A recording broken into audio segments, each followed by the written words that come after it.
Përshëndetje, ju njoj me shtypin e ditës për këtë të martë datë 30 shtator. Gazeta Telegraf hapet me lajmin kujtesa dhe historia post-totalitare përballë politikave të birrarive. Ministre e re e shëndetësisë me orar part-time shkon 2 javë tek puna në Itali. Kryeministri Rama, inteligjenca artificiale shtyll themelore e qeverisjes për parësia jonë Shqipëria 2030 në Bashkimin Evropian. Vendimi i ri nga 2 tetori, pensionet do të indeksohen me 2.5%. Seanca plenare përplasje mes mazhorancës dhe opozitës në parlament, debati politik zëvendësohet nga përplasje verbale dhe ironizime.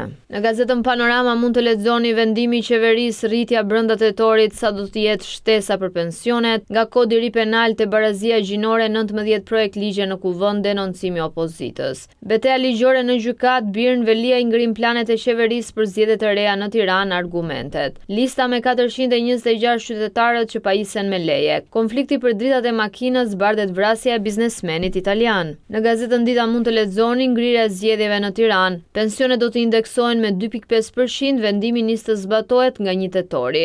Në Panorama Sport mund të lexoni Idrizi shkund flamurtarin 3 kandidat për stolin. Elbasani bën kurban Sjapin. Shtatori errët Partizani rrezikon të djeg sezonin e 80. Tirana, Meta e Dembele gati për derbin. 10 gola në 5 ndeshje, Vllaznia është sulmi më i mirë i superiores. Rikthehen problemet e fushës, në Ndetësja kërkon stadium. Kampionët dhe kuqeblut janë për titullin. Bicaj, Lushnja me traditë synojnë vendet e para. Chelsea Mourinho kthim si armik për Special One. Xabi harron Atletikon, Kivu bën rotacion.